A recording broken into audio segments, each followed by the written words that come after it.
تذکرۃ الاولیاء میں اطہر نشاپوری ایک لوہار کا واقعہ بیان کرتے ہیں، جو لوہے کا آئرن کا کام کرتا تھا، لوہار تھا، مشہور تھا کہ آگ میں ہاتھ ایسے ہی ڈال لیتا ہے، وہ عبادت کا نتیجہ تھا، کیا تھا، ایک کنیز پر نگاہ پڑی اور اس کی محبت میں شکار ہو گیا، بہت کوشش کی مگر اس کو حاصل نہیں کر پایا، تو کسی نے کہا کہ فلانی جگہ کوئی جادوگر ہے، وہ جادو کرتا ہے، وہ تمہارا یہ کام کر دے گا۔ جیسے ہم لوگ باباؤں کے پاس، عامل باباؤں کے پاس جا رہے ہوتے ہیں نا، یہ کام ہو جائے، وہ کام ہو جائے، یہ بندش ٹوٹ جائے، ساری بندشیں پاکستان اور ہندوستانی بانڈ سوسائٹیز پر ہیں پوری دنیا میں، اور کہیں بندشیں نہیں ہیں، سارے عمل بھی ہمارے ہیں، جادو کالے بھی ہمارے اوپر ہوتے ہیں، سب کچھ ہمارے پر، ایسا نہیں ہے کہ جادو تعویذ نہیں ہے، قرآن کہہ رہا، حدیث کہہ رہی ہے، لیکن اتنا نہیں ہے جتنا ہم لوگوں نے اس کو بنایا ہوا ہے۔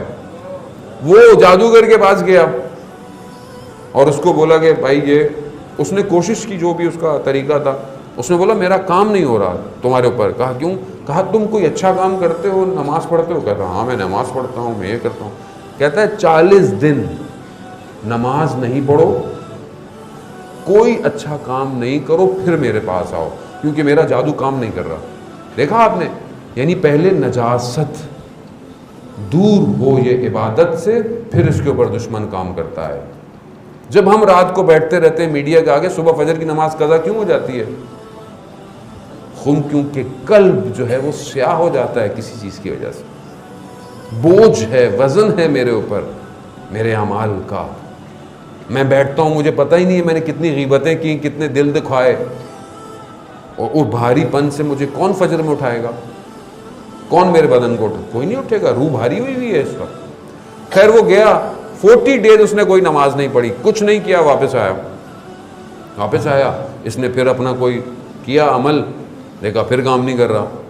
کہا کہ تم نے کوئی کام نہیں؟ کہا میں نے نماز پڑھی، کہا کوئی تو نیکی کی ہوگی، کچھ تو کیا ہوگا، میرا عمل کام نہیں کر رہا تمہارے پر۔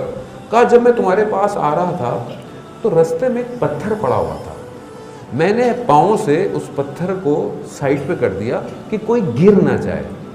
وہ جادوگر کھڑا ہو گیا اپنی جگہ سے، کہا یہاں سے اٹھ کے چلے جاؤ۔ کہا کیوں؟ کہا 40 دن تم نے نماز نہیں پڑھی، عبادت نہیں کی، پھر بھی تمہارا خدا تمہارے قدموں سے تمہیں بچا رہا ہے، قدموں سے بچا رہا، وہ رحمان رحیم۔ یہ ہم لوگ کیوں بعض اوقات ایک نیکی خدا کے قریب کر دیتے ہیں؟